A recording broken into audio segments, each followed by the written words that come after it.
Тирана, Албания. Мына біздің Оралдағы әуежай сияқты. Сөзінде жаяу баса бересің. Ақтөбеден Алматыға ұштым.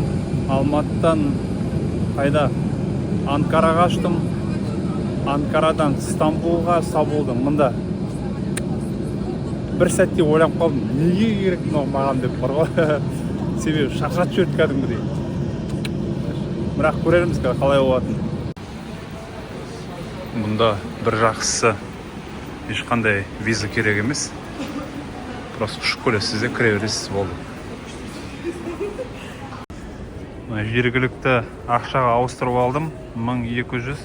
Мынау вообще 100 юань бар ғой мынау. Мен 100 юань бердім, олар маған осыншама берді. Айтым, маған саң болған автобусқа жетсе болды дедім. Такси мұнда қалаға жету шамамен 5-6 мың теңге. Автобус тауып аламын, мұнда автобус өте арзан. Айтып кеттім ұшада, наличкада тек қана $100 бар, болды. Осы $100 мен бірдеме қалып, осы Тиранада, Албанияда, яғни сосын Сербияда.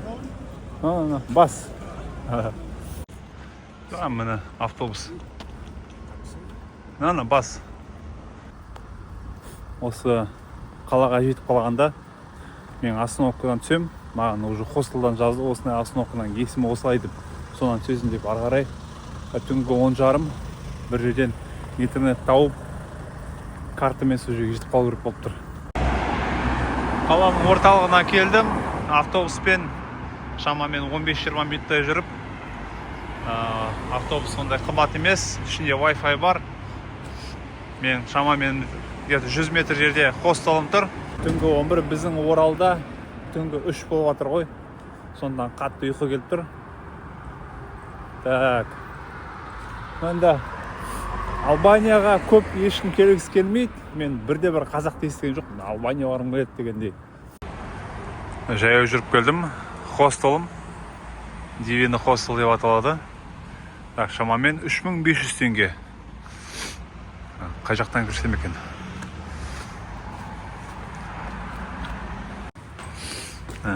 Мында деген ресепшнда ешкім жоқ екен. Маған видео жіберді, қалай ашу керек екен. Қазір 4-ші қабатқа көтеріліп, сонда орналасам. Өте жақсы болды. Себебі қатты шаршап қалдым. Неше ұшақ. Қараңыз, комната керемет. Өте андай оригинальный бір. Бар. Так. Көрек мұнда. Унитаз бар. Душан жақта сияқты. Европаға келгеннің бір плюсы осындай бір ерекше неге дизайнға тап боласыз да. Жақсы. Мен таңғы ас ішуге келдім. Хостелдің астында тұрған бар ма, өте әдемі ше, бірақ түнде қатып қалдым кәдімгідей. Жаман қатып қалдым. Мұнда отопление жоқ екен. 2 жыл бұрын Европада болып едім. Мұнда тоже отопление болмады. So, brother, why is it so cold upstairs? Is it because heating system doesn't work or what? Yes, it works, but I have children, big guys. I don't know. I go really cold, brother. If you go Turkey.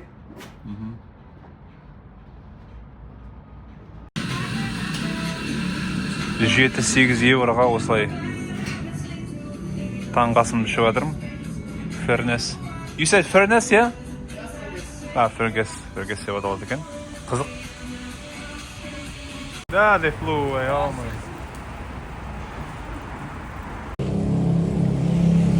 Қазір орталыққа шықтым. Орталықтары біздің Алматыға ұқсайды. Алматыдан бірақ асып түспейді. Бұл Албания мемлекеті өте құттай. Балқан елдерінен жатады. 1944-тен 1991-ге дейін коммунизм болған, кәдімгідей ел бастары кәдімгідей диктатор болған ғой. Страшно вообще. Оған дейін 44-ке дейін Осман империясының қоластында болған. Бұнда Түркия көп керек. Неге себебі Стамбулдан бері қарай мұнда билет өте арзан, 20 мың теңге. Яғни сіз Стамбулда жүрсеңіз, осы Албанияға кетсеңіз болады. Бұлай басты кетіретін кәм не іштемес жоқ екен. Сонда да қызық мен үшін жалпы келу, көру, тану, жаңа мемлекетте болу. Себебі Балкан елдері олар бөлек. Жалпы ер адамдарда өздері андай кішкене бір ерекшелігі бар кішкене. Қаттылау ма, блатнойлау ма. Жалпы бұл адамдарға қарап бәтірім. Адамдар скучный емес әтіру. Әдемі бәрі. Своеобразный, байытқанда. Көшелер өте таза. Қызық қой осылай жүреді адамдармен. Сөйлесіп, тарихтарын оқып, мысалы, солардың несін, тамақтарын татып көру деген. Адамның өмірінен негізі краска қосатын сол. Іштей байысын да сол. Сол үшін келдім.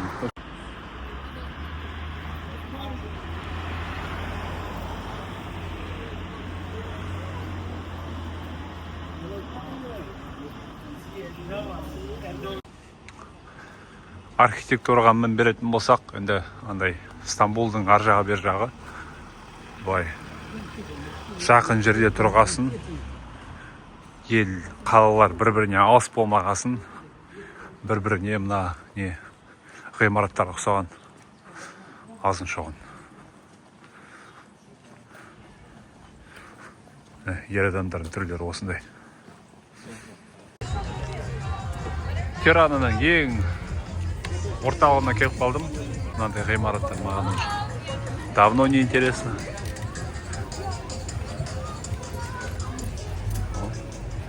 Тамақ айтпақшы қымбат емес, кофе қымбат емес, хостел қымбат емес. Мұнда жету де қымбат емес. Тек Стамбулға жетіп алсаңыз болды. Орталығы кәдімгі. Тұңғаларды тайын.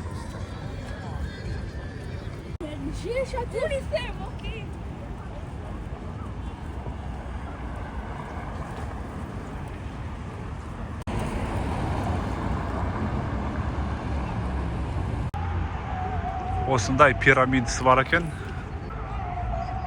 Азанды естіп жатсыз да. Зухраға барып көру керек. Ауа райы керемет айтпақшы. Бүгін желтоқсанның 17-сі, кеше үлкен мейрам өтті елімізде. Маңызды тәуелсіздік күні болды. Азан андай түріктердің стилінде. Түріктер осылай шақырады азанды. Осман империясының қаласында болған сезіліп тұр. Қасында тұрған ел.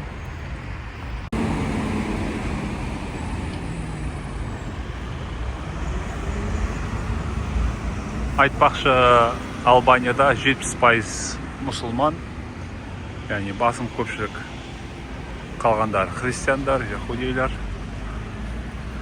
Осыдан кім білмейді, көбі білмейтін ба жалпы. Сарафилердің шейхі осыдан шыққан шейх Альбани деген өте танымалы. Біздің Қазақстанда көп деген жастар кезінде ол кісіні тыңдады, оқыды. Әзірге дейін, осы күнге дейін әлі оны тыңдайтын адамдар көп елімізде. Оларды салафиттер деп атайды.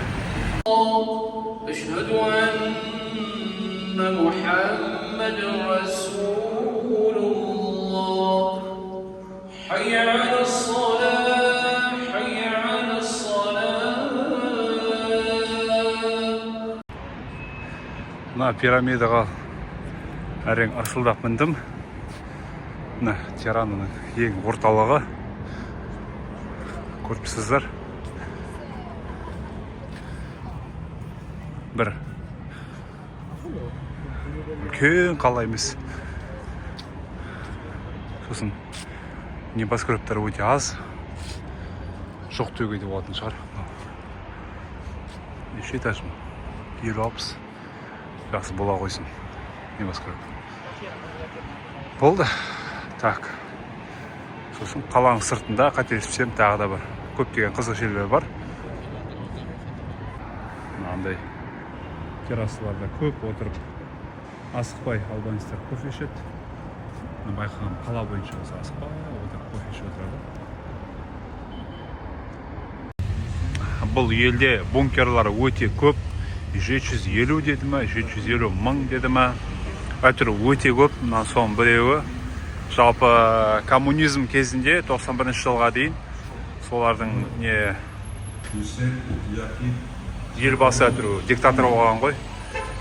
Содан қорыққан, көрші елдерден қорыққан, параноя болған, содан көптеген бункерлар жасағанда 91 жылдан кейін, тәуелсіздік алғаннан кейін бұл бункерлардың қажеті болмады, бірақ осылай қалып қалған туристарға арналып. Мына жақтан кіріп қарауға барлығы бетонный бункер. Көп елде. Жалпы Швейцарияда көп бункерлар. Бұл елде де көп екен. Осындай бір кафе-ма, ресторанға маған келіп қалдым. Жалпы бұнда халел кафелар өте көп, мұсылмандар көп болғасын. Әр барған жерімде паста жеуге тырысам, себебі пастаны өзім пісіріп үйреніп жүрмін. Thank you. Мұнда осылай шамамен бұл 5 евро тұрады, яғни 2000 теңге, 2500 теңге. Өте тиімді. Бір байқағаным, мұнда кафе, ресторандарда, любой жерде спокойно темекі шегіп отырады. Темекіні шегіп отырады. Көптеген жерлерде, кофейняларда темекіге кәдімгі жатып алған екен көбі. Әйел адамдар болсын, ер адамдар болсын. Көп жерде иіс шығады дегенде, бірақ мұнда иіс шығып тұрған жоқ, себебі вытяжкалар жақсы істеп тұрған сияқты. Бірақ біз үйренбеген екенбіз, мысалы заведенияларда темекі шегіп отырған нәрселерге. Оралдықтар. Жалпы бір күнде көп ақша жоймадым. Тамаққа 2-3 мың теңге кетті. Яғни таңғы асқа 2-3 мың, түскі асқа 2-3 мың, кофеға 1-2 мың дегендей. Яғни ондай қымбат қала емес. Өте тойымды қылып жедім. Өздерінің осы жергілікті тамақтарын. Барлық жерде Wi-Fi бар, интернет жылдам жұмыс істейді. Онлайн сабақ бердім. Әдеттегідей өзімнің шет тілдерінен. Біз бірнеше тіл үйретеміз. Математика да бар. Жақын арада физика қосайын деп жатыр. Деп жоқ жерден жарнама тығып жіберсең. Қазір базарына баратыр. Любой елдің ахуалын білгің келсе, сол базарына бар дейді ғой, шын болса. Сонда да кейбір базарлар өте әдемі болады, атмосферный болады, өздерінің тамақтарын ұсынады. Фрукты, овощи деген біз бұрын көрмеген мысалға. Кешкі уақытта Тирана әдемі екен. Стамбулдың ар жағы, бер жағы, плюс-минус. Адам өте көп бұл көшеде. Себебі мадан бер жүргенде бұлай бірақ кешкі жұмыстан шығып жатыр ма екен бәрі. Кешкі 7 болды. Кешкі 7 болса, бізде түнгі 11 елімізде. Бәрі начелі. Қандай стресс байқалмайды.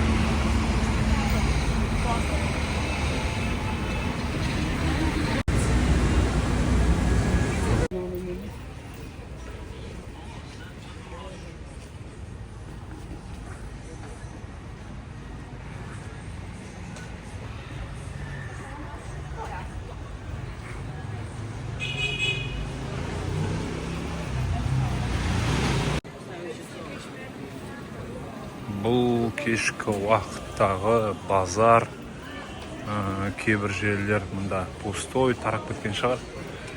Темекіні көп шегетін болғасын, мана көрсетім кафеда, любой кафе, ресторанда шегіп отырады, қысылмай. Сондықтан сондай нәрселер көп сатылады. Алып батырғанда үлкен базар емес екен, бірақ сонда да қараңыз. мен жемейтін дүниелер,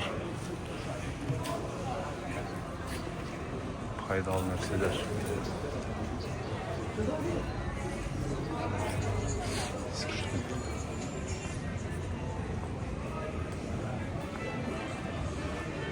Бос тұр.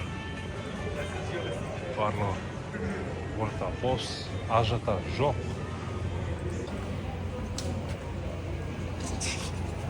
Hello. Hello.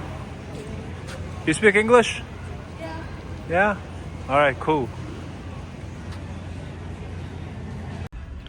Екінші күн мына хостелда тамақ ішіп отырмын. Хостелдің астында мынандай бар. Қалада тамақ ішіп едім. Қалада кірген паста, анау мынау. Бірақ мұнда өздерінің жергілікті тамақтарын көбінесе дайындайды да. Салат керемет. Кип деп аталады. Ет пен жұмыртқа. Соны жегеле жатырмын қазір. Айтпақшы өте салқын, аяқ қатып қалды. Бұл Тирана әуежайы. Бұнда мен саяхатым бітті. Қазір Сербияға ұшып баратырмын. Белград деген астанасына. Жалпы саяхат өте қызық өтті. Нормально өтті, в принципе. Қала ондай үлкен емес. Албанияда 3 миллион адам тұрады екен. 3 миллионға жетпейді даже. 2 миллион 800 ба сондай. Бірақ білетін болсаңыздар, шетелде албанецтер өте көп. Эмигранттар оларға жұмыста жүреді көбінесе шетелде. Онтан қазір 1 сағат ұшамын. Белград қасымызда тұр. Мына 600 шақырымда тұр. Сәт сапар. Бұл Тирананың әуежайы. Іші өте әдемі екен. Кеше 2-3 күн бұрын Анкарадан шыққанда, Анкараның бағаларына мен шоке болдым. Мен действительно өте қымбат екен. Әуежай болса да бір құтақандай сорпамен ежедім, тефтелі жедім, 11 000 теңгеге шықты. Өте қымбат. Сондықтан дайын болыңыздар. Турция арқылы ұшатын болсаңыз, өте қымбат. Әуежайдың ішіне тамақтар. Кофе ішу, анау-мынау. Мына Тирана мен Сербия, жалпы Албания мен Сербия көбінесе евро қолданатында. Мен осында $100 алып келдім. $100 әлі шығарған жоқпын. Тек карточкамен төлеп жүрмін. Каспий картамен. Барлық жерде қабылдайды, барлық жерде өтеді.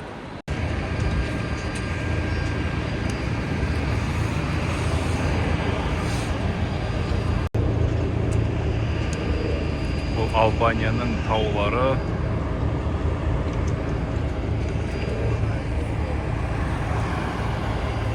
Кішкентай бір шағын ұшақ. 1 сағаттай ұшамыз. Қандай бақыт. 1 сағат ұшу. Керемет. Албанияға 6 сағат ұшу. Өмірімде бірінші рет маған самолетта, ұшақта бесплатно магнезиум беріп жатыр. Қарғыш, Air Serbia. Мынандай печеньелар береді. Олар бұрын маған берді печеньелар. Су береді. Kabin se glasa da će uskoro početi prodaju proizvoda iz Elevate Deli and Bar asortimana. Brošura sa ponudom nalazi se u džepu središta ispred vas. Gotovinsko plaćanje je moguće u dinarima ili evrima, a plaćanje je moguće i kreditnim karticama. Hvala. Ladies and gentlemen, our cabin crew will start. Жергілікті ақшаға ауыстырып алдым. Сербияда динар. Автобуспен орталыққа барайын деп жатырмын. Осы жерден шамамен 13 шақырым екен қала. Сонымен бұл Белград, Сербия мен үшін 46-шы мемлекет. Плюс-минус Питердің ар жағы бер жағы. Флагы өте қатты ұқсайды Ресейге. Тілдері ұқсайды. 30-40%. Ағылшынша көп сөйлемейді. Әуежайда көбі орысшаға жауап берді маған. Тағы не, бірақ ақшалар динар деп аталады. Қызық. Мен мұнда Албаниядан 1 сағатта ұшып келдім. Бұнда ұзақ уақыт болмайтынына қуанып тұрмын, себебі бір не айырмашылық жоқ та мысалға. Сондықтан мен сондай айырмашылық жақсы көремін. Өзім тұрып отырған елден, бұрынғы көрген елдерден қатты айырмашылық болса, онда рахаттанамын да кәдімгідей абылай тап орталығына тұрмын қазір. Бірақ енді не істеймін, енді келу керек болды. Мен үшін кайф бұл, былай саяхаттап жүріп, тарихтарды оқып, мысалы мен Балқан елдері туралы, Балқанның тарихы, Балқан елдерінің тарихын вообще көп білмеймін да. Сондықтан осылай келіп, өте әдемі. Сондықтан осылай келіп, тамақтарын қарап, қандай екен, басқа мекен, бір-бірімен қарама-қатынас қалай. Осы жақын жерде Косово бар. Ол сондықтан немес, кішкене небезопасно. Білесіздер, бұл мұнда конфликт көп болды Косовода. Бірақ не үшін болды, қалай болды, мен білмеймін да. Соны білген өте пайдалы мен көрермендер. Соналарды оқып, қарап, анализ жасап.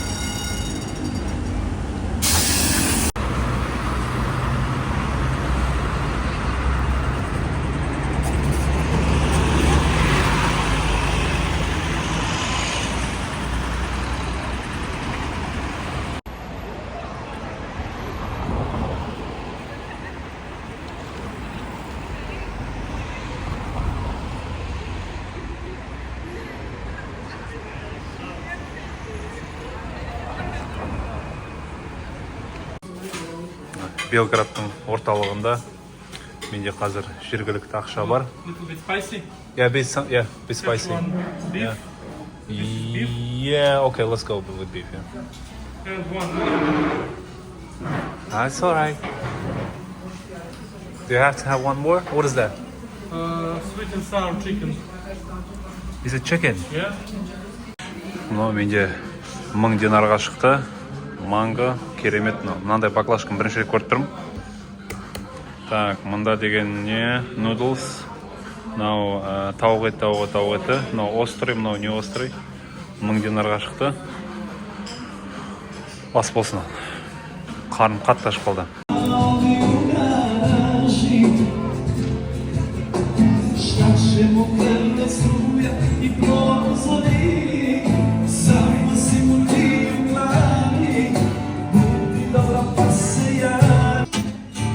Skoją żywim, tu moje Ona skoją żywim, si pele mi kijem Došla je vreme da kažem s Bogom Došla je kafu joj sa stola sruši Kad se nije dobro naspavala Propadne joj noć u svađi Budi dobar pa je nađi Onaj s kojim živim Осылай жүріп көре бересіз, бірақ концерт па, митинг па, протест бәрі. Азық шоң жаңа жылға дайындалып отыр. Бүгін 18 желтоқсан. Атамыз тұр. Ассаламу алейкум. Brothers and sisters деп. Assalamu alaikum. Excuse me. I was doing that. Excuse me. Ой, пуй. Серп қоласын сықпау алдыға. Қателескем қаланың атмосфера бөлек екен. Мана кіріп қойғанда өзімше дым жоқ, мен жоқ деп. Бірақ орталық райондары бір-бірінен не екен? Біреу бай көрінеді. Кішкене алапес көрінеді. Міне флагтары Ресейдің флагына өте қатты ұқсайды. Көрдіңіз, ортасында тек несі бар ана.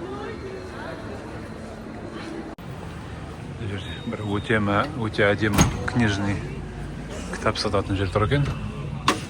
Кітап сататын жерлерден мен басымды бұрып кетіп қала алмаймын. Бірақ мұны қараңыз. Қателеспесем бәрі өздерінің тілдерінде. Жоқ, мына ағылшынша екен. Қарайық. Қымбат болмаса сатып алайық. Себебі студенттерім көп. Екі ұлым бар. Студенттерім көп дегенде осы жерден фук деп алтын сарин оқу орталығының рекламасы шығады. Кіріңіздер, қараңыздар. Біздер шет тілдерден сабақ береміз. 12 жыл болды сабақ бергенімізге. Осы сабақ беріп қаржылық бір тәуелсіздікке жетіп, осылай саяхаттап жүрік ай сайын. Құдайға шүкір. Сондықтан біздің бір дәлелдеп қойған өзіміздің бір неміз бар. Азын шоғын деңгейіміз бар. Кеш ашылған жоқпыз. Атам заманда болған. Өте әдемі, қараңызшы, қараңыз қандай атмосфера. Бұл арман ғой, мынандай магазин ұстау.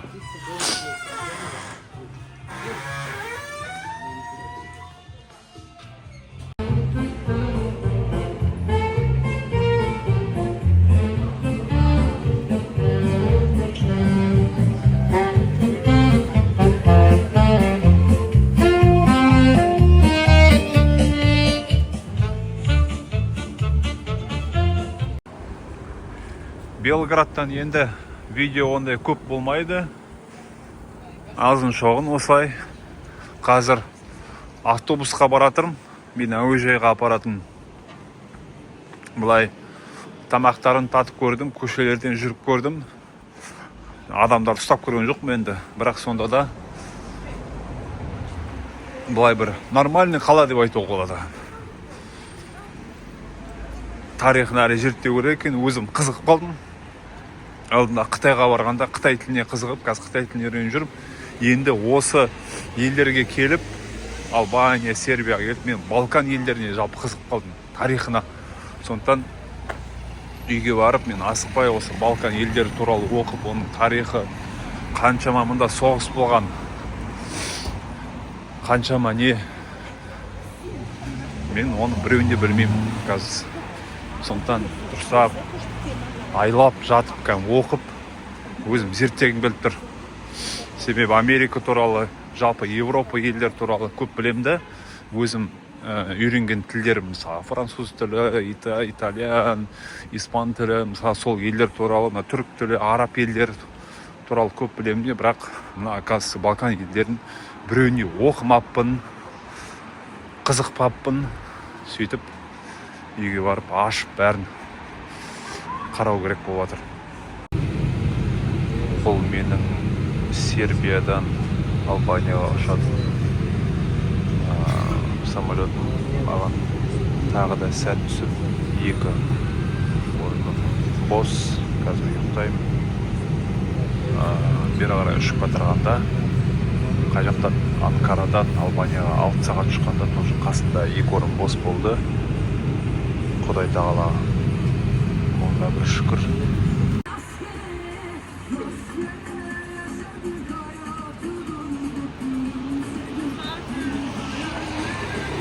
Бұл менің соңғы күнім Тиранада. Осыдан кейін Стамбулға ұшып баратырмын. Стамбулдан ары қарай Ақтауға, Ақтаудан өкінішке орай Оралға самолет жоқ. Немесе тым қымбат, 100 000-нің үстінде. Ақтаудан Атырауға пойызбен, Атыраудан Оралға таксимен. Не деген азап дейсіз да. Бірақ саяхаттың басқа жағы солай енді. Ұзақ жолдан үйге шаршап келесің. Құдайға шүкір үйім бар, жып-жылы, тап-таза төсегім бар деп. Қазір түріктердің кафесіне келіп, осындай не жеп жатырмын. Бұл деген 5 евро тұрады. Яғни шамамен 3000 теңге, өте дәмді.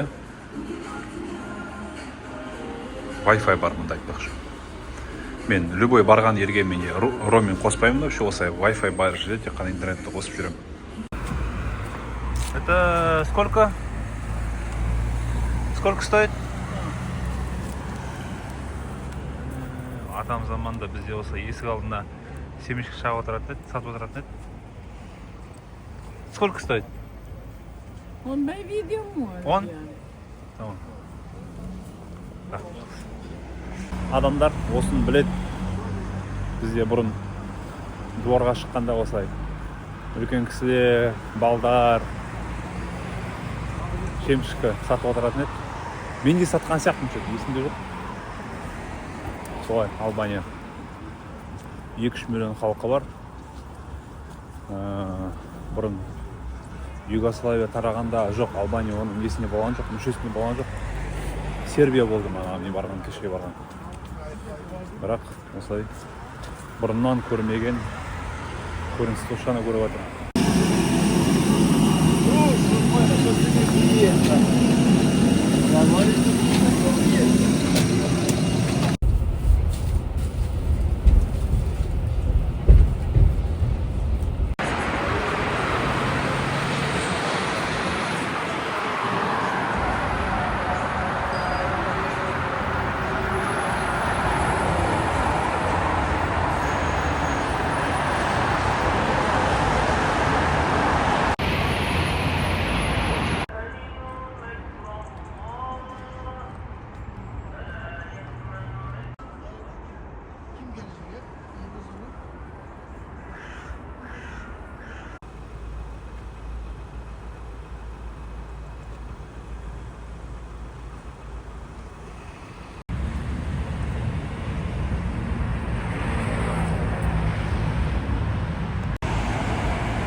Байқағаныңыздай мен Стамбулға келіп қалдым.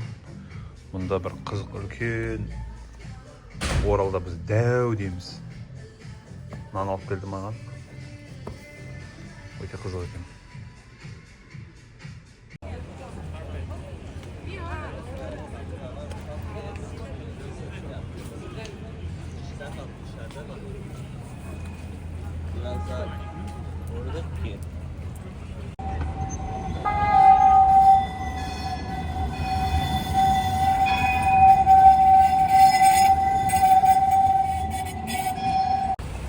Мен қазір Стамбулда алып отырған хостелім өте ыңғайлы жерде тұр. Міне, мына жерде Сұлтан Ахмет жами мешіті. Так, сосын Айя София міне мына жерде тұр бірақ. Барлығы осы орталықта кафе ресторандар мұнда қымбаттау. Осы таңғы ас іштім, той іштім, бірақ ол 6-7 мың теңгеге шықты. Арзан емес, бірақ сонда андай алып батырғандай Анкара әуежайында тап сол тамақты 11 мың теңгеге жедім ғой. Шіркін. Так, мына хостел өте тиімді бағамен 13 евро дейді. Ол қанша? 7 мың теңге ме, 8 мың теңге ме? Жақсы соң өзінде де. Стамбулдың қақ ортасында. Міне, хостел екен ғой. Жоқ, хостел сонда да. Осы жерде тұра тұр. Картамен кетір.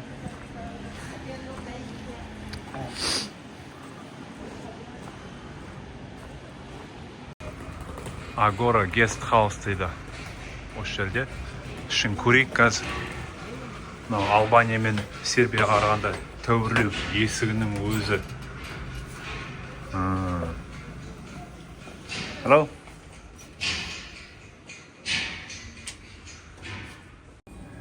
Қай жерге бармасам да менің жұмысым тоқтамайды. Онлайн сабақ бере берем. Мысалға қазір француз тілінен онлайн сабақ болады. Осындай гест хаусқа келіп қалдым. Ондай әдемі терраса. Әдетте мен хостелдарда тоқтайтын едім, бірақ бүгін осылай букингтан гест хаус шықты. Ондай қымбат емес. Шамамен сол манағы айтқандай 7-8 мың теңге. 7 мың теңге сияқты болғандар.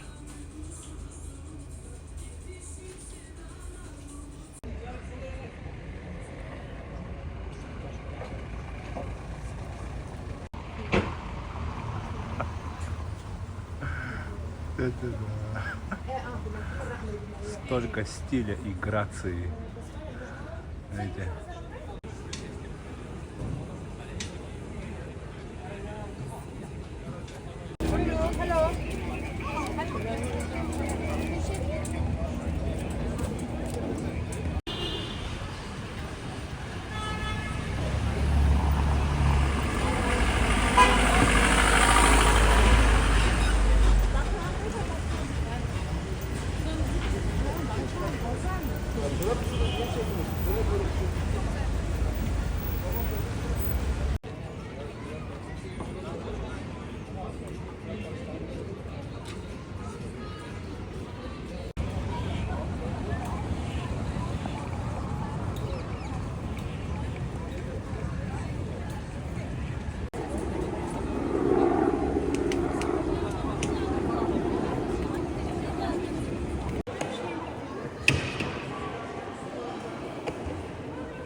Ellerine de pazar, yine nasıl hiç bu tarafta pazar.